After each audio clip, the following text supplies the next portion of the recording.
Welcome to Film Topic, ladies and gentlemen. Joker's out, so we're going to talk about that. It's the biggest thing right now. It's like, we're going to talk about that because we've watched it. We're here. We watched the Joker, or Joker, whatever you want to call it. It's stirring a lot of controversy. It's the biggest film in the world right now, and we've got opinions on it, haven't we? Yeah. I absolutely love this film. I absolutely love this film as well. It was spectacular. And my God, we have to talk about the controversy surrounding this film.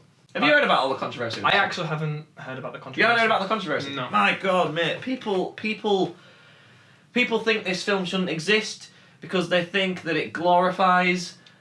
they think that it glorifies gun violence. They think that it glorifies the white male going around shooting people. More of that. Yeah, it's all that stuff. They think it's dangerous. I thought, well, I've heard something, but I don't know if it was true or not. No, it's and stupid. it was something to do with promoting violence, but you could say that about any film, really. It doesn't make any sense. The media hates this film. The media's like, this film is dangerous. It's going to cause a mass shooting. Well, they're going to love it because it's doing very well at the box office. Oh, yeah. It's doing well. It's great. The media trying to get people to hate this film is actually getting people to see it more. Yeah. And it's not working. But yeah, people think that this film is going to inspire mass shootings. I think it's a lot of nonsense. There's been things in America where there's been cinemas that are showing it where they've had police round. They've had police at the cinema just to make sure nobody does that. That's going to bring more attention to the film, and that's just going to boost the box office. So but even if it did, God forbid, even if it did a mass shooting happened around the time this film came out, it's not the film's fault. No, it's just trying to tell a story. Yeah, it's the media perpetuating this narrative that this film's dangerous. Yeah, and it's just they're giving it. If they hate it so much, they shouldn't give it this much attention. Indeed.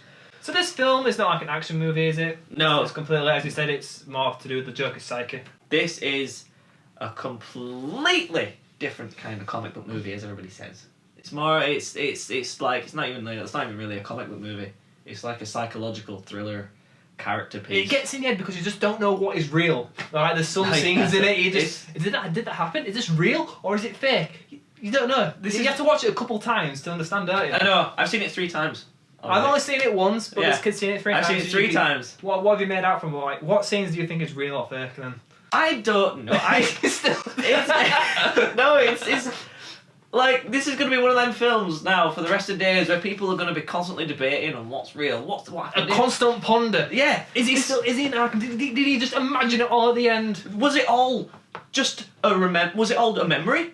Like, because because spoiler alert, by the way, there's going to be spoilers in this. It's too late for that. Right, so needless to say, this is going to be a spoiler-filled talk about Joker. So, obviously, at the end, he's at Arkham Asylum, or an asylum of some sort. Or Arkham State. And he's still talking to that woman. Yeah, and he's talking to that psychiatrist. Pretty much similar to the scene earlier in the movie. Yeah, so there's a big theory that I'm thinking maybe he was telling the psychiatrist all of this. You see, I don't maybe think it's a that memory. was that. I don't think that was what it was intended to do. That I don't know. I don't believe that's the true ending. As in, it's all been in his head and he's thinking. Because the joke at the end was, you won't get it. You know what I mean? Yeah. You won't understand. I mean, she wouldn't, probably. I mean, when he said there's the shot of Bruce standing over Thomas and Martha Wayne's dead bodies. You see that scene? And that's when he's that's when he thinks of the joke, and it links to that, and I'm like, how does he know? I don't think that scene should have been in the movie. What, Thomas and Wayne dying again? Yeah, when it came on, I thought... I didn't think it was necessary. I think that was a little bit shoehorned into it. I don't think that was necessary. You could take that out of the film and it wouldn't make that literally existed. To be like, by the way, this is a Batman. Yeah, this is a Batman. This is the Joker from DC. No, this isn't like a separate Joker from nothing related to Batman. Like, this is in the Batman universe. Batman will exist, and I'm like, how many more times do we need to see Thomas and Martha Wayne get killed in a film? One too many. That one. This is way too many times now. One too many. All the time. How many times are they going to get killed? I mean, I don't think you need to see him actually get killed. I felt like all you needed to do. There's a new Batman film, isn't there? There is, yes. Coming out soon. We'll have to do it again in that one. Oh, no again. Just avoid it, please. If Robert Pattinson's new Batman movie, right? Just don't. Just have it in the MCU with Spider-Man, where yes, it's happened, but we don't need to know about it. You know it's happened. Yeah. With Spider-Man, Uncle Ben existed. There's been no mention of him. Just have it. Yeah, it's happened in the previous films. Yeah. It's out the way then. Yeah. We all get it. We know it happened. Yeah. Just don't They got shot in an alley. There you go. Yeah, that you don't need. Leave it. Drop it. Everybody knows the origin of Batman now. You don't need to show it. I felt like in Joker, you didn't need to show them getting killed. You could have just shown them walking down an alley and then just cut. Yeah. And then you'd have been like, yeah, we know what's going to happen. As an overall film, I was really, really interested in this film. It was really good.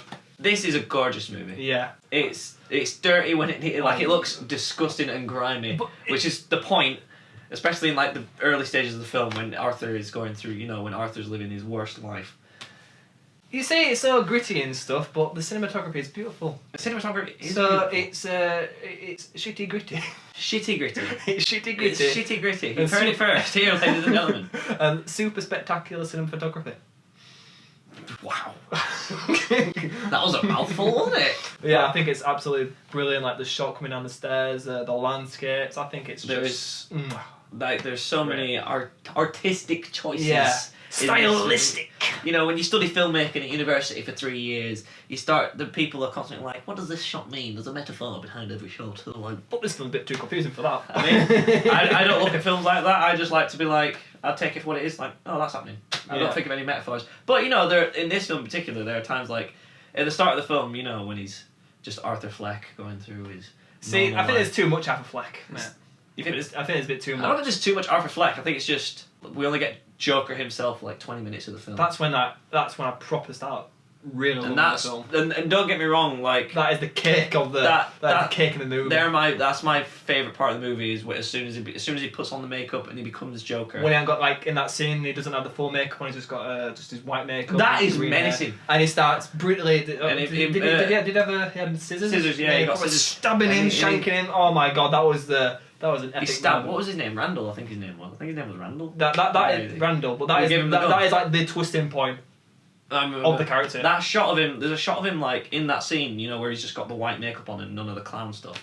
Where he's like he's shirtless and he's got like his arms on the wall and he's like looking up like this. It looks terrifying.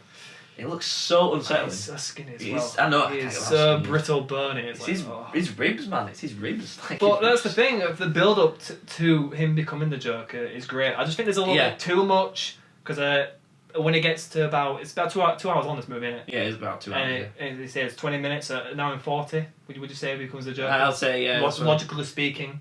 So I think they should have done it about the hour mark or something like that. Yeah, I would have liked a bit more Joker in this. I do like the setup, how he gets punished for nothing. I think all the setup of and planting the seeds of him becoming the Joker was done brilliantly. Because throughout the film, his performance changes. Yeah. As he becomes more and more like the Joker, like his performance slowly changes. And it's not his fault. And exactly. You sympathise with him.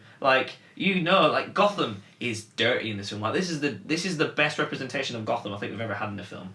And guess what? This movie makes it feel dirty because we sympathise with this character so much. And and when the scene comes to the train where he shoots them people. But the thing is, it was self-defense when he was shooting, like those Wall Street guys that he shot on the train. Yeah, it was self-defense, but when he got off the train, he walked up to him and just bang, bang. Yeah, he didn't need to go up to chase after the guy. That's when you knew he had the thrill of killing someone. Like he felt in control and he felt the thrill. And after that, the scene where he's in that dirty public toilet. Yeah, like that's so manky. And he's doing his dance. And this is the first time Arthur has felt in any sort of control, and he's loving it. And you loved it too. And you absolutely loved that scene. You do feel bad because you do root for. I mean, they were dickheads, those Wall Street guys that he shoots.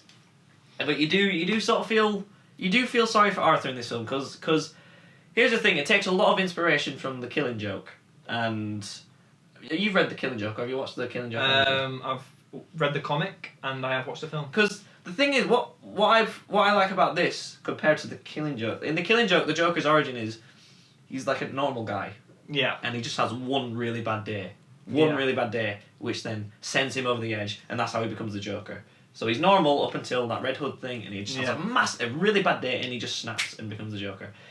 It's like Gravity, only he's a little push. Exactly, pleasure reference. But with this one, he's not, before he becomes the Joker, he's already someone who's got mental health issues. Yeah, with the laughing. I love that fact. What a genius idea that was. That is absolutely brilliant. I don't even know. I mean, it probably does exist, a condition where you laugh uncontrollably. I honestly thought because of all these bad things that's been going on, it's got to the point where it's just breaking. It's like, do you know when you hear something like that's bad, you're like, yeah, sometimes typically that would happen. I know exactly what you mean. If you're having like a series of bad days and things are just going wrong, and another bad thing happens, it just gets to a point where you're not surprised anymore, and you just laughing, just like, oh, here we go again.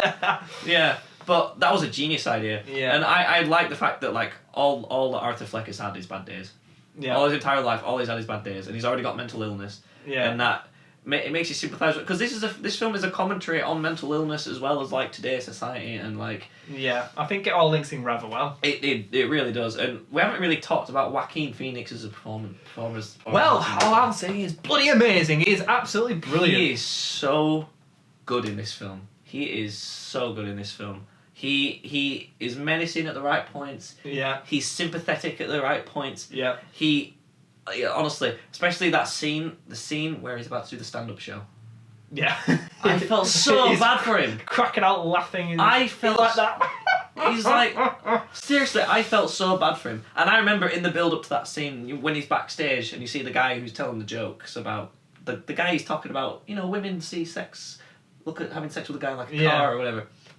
And the music building up, and I felt nervous for him in the film. Yeah, he was like, oh, I was like, my God, because when you're in scenarios where if you got to do a performance in front of people, we've been in situations like that before, and and the nerves really do get to you, like especially because I did wrestling, and the nerves get to you, and I could feel it. Like when he's backstage, like waiting to go out on stage, I felt nervous for him. I was like, my God. He's going out on stage. Something's going to go wrong. I don't want him to go wrong. And then he goes out on stage and he can't stop laughing. I felt so sorry for him. He didn't get the joke out. He couldn't even get the joke out, and he did. But it's just well done, that scene. It is well done. Like it made me feel like how he felt in that scene, like nervous. And that woman, I think that's the weak point. Because she came to the show and it turns out like. Yeah, it turns out that. All that was like his relationship. Yeah, it was all in his head. So that relates earlier to what I said, about if scenes are real or fake. Because ever since it was revealed that his relationship with Zazie Beetz, which sort of came out of nowhere. Especially when he walked through the door. Come here. Yeah, when he walks through the door, knocks on the door. The thing is, he knocks on it, and she opens it straight away, like she was already at the door. Like, if that were real, I was like, what? What are you doing? I would have said that. I would have made that a criticism of the film, but. There was a reason why it was weak, and it wasn't real. It has a purpose, but I think that's probably the weakest point of the film. I'm pretty sure we didn't even learn her character's name. I don't remember it, so there you go. I've seen it 3 times, and I'm sure we didn't learn what her name was. I just know the actress is called Zazie Beetz, so we'll just call Zazie Beetz. Or if you know, Google it. We'll just IMDb it. But all I know is I'm pretty sure we didn't even get to learn her character's name in this film. But yeah, because obviously it had a Fight Club moment where it reveals like his relationship with her wasn't real. He just imagined it all. And then that opens up the floodgates of theories everywhere. Yeah, so many theories. Well, if that wasn't real, then what was real? If that wasn't real, then maybe this wasn't real. Maybe that wasn't real. Maybe everything wasn't real. Everybody has their own interpretation of it, Yes, I know. People like having their own interpretations of films. But I like having a concrete answer. But there is no concrete answer. I don't want theories anymore. I just want a concrete answer. If you're not gonna get it, it's not getting a sequel. No, it's not getting a sequel. Which is a damn shame. I do not want. I just prefer having concrete answers. I hate all this open-ended theory nonsense. I'm just like I just in my head canon, right? Everything that happened. I'll tell you the worst thing that they could say if there's a concrete answer. It was all a dream. Fuck. Nah. The biggest theory that I could possibly be like, okay, that might be good, is, like I said, at the end when he's in Arkham Asylum, or Arkham State Hospital is called in this film, when he's talking to that therapist. Yeah. And he's like, you wouldn't get it. Is that maybe, like, he's been in Arkham Asylum, and all this that happened in the film is, like, his memory. But at least you could say like it's all happened. It did happen. It did happen. Going back, and it's from his point of view, remembering it all. Yeah, I would be alright with that. Yeah, everything else, I just like to think that whatever happened, it happened. Yeah. So did you feel satisfied when you walked out the cinema then? I did feel satisfied, yes. I did feel satisfied. The only reason I was sort of like, because when I first watched the film and I came out of it, I didn't think of this nonsense like, oh, then what was real, what was not. Blah, blah, blah, blah, blah. But it dawns on you, doesn't it? I mean, it does dawn on you, and you think, well, okay, if the Zazie Beetz thing wasn't real, then maybe he imagined all this other stuff as well. Then it goes into way much deeper story than it actually is. Well, like, I don't... Especially like the scene when he goes in the fridge. Just gets Yeah, we did. Pulls everything out. Is he doing Indiana Jones? What did you think to the... what did you think to the Thomas Wayne thing? Potentially being his dad. Potentially having the Joker be the half-brother of Bruce Wayne. That would be interesting, but I wouldn't believe it. No.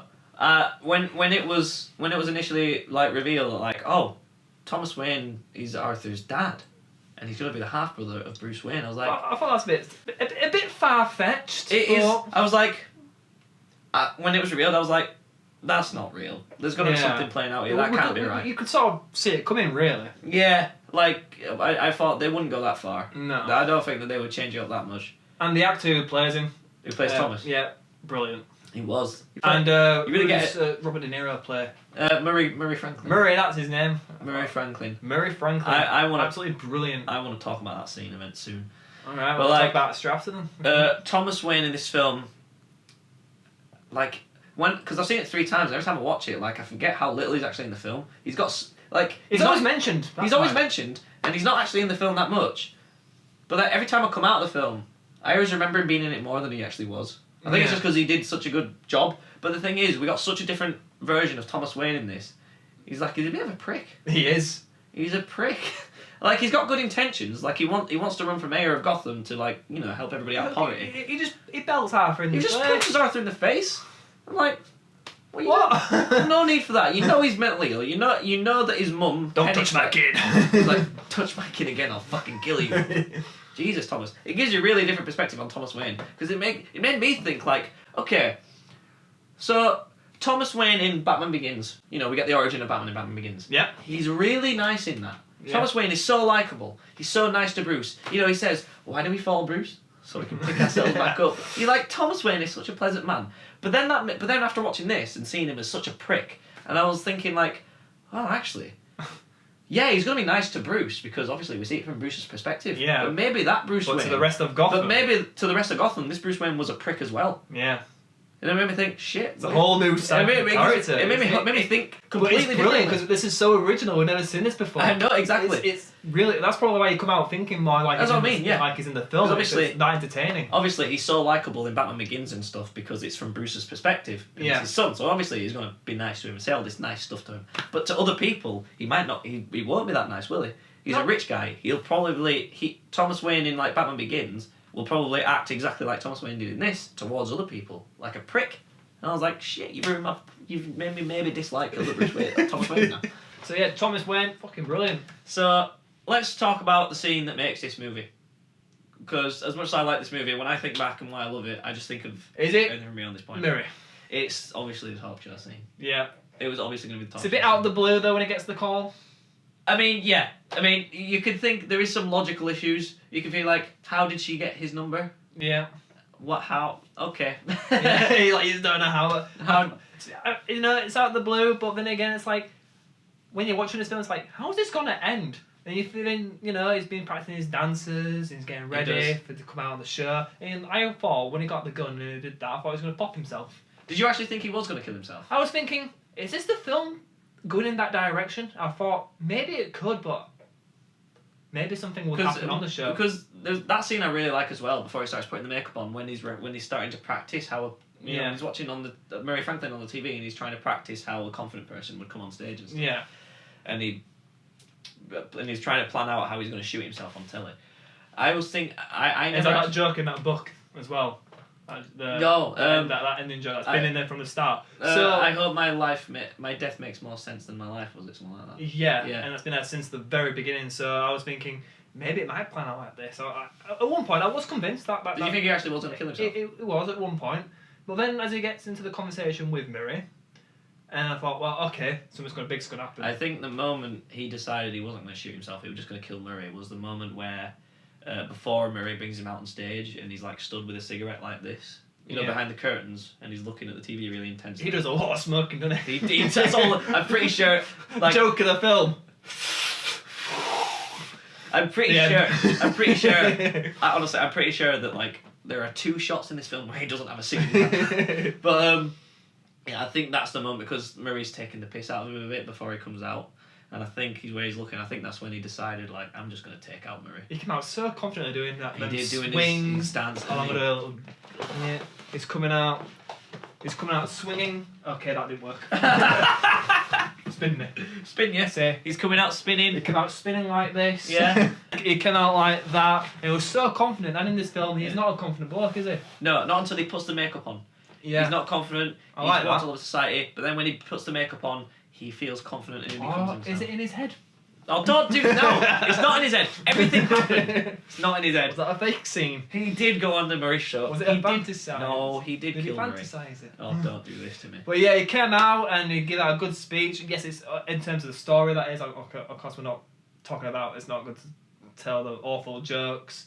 Yes, I know. Indeed, but yeah, like the characters in full there, and then he gets the gun out, pop. The way he pops Murray.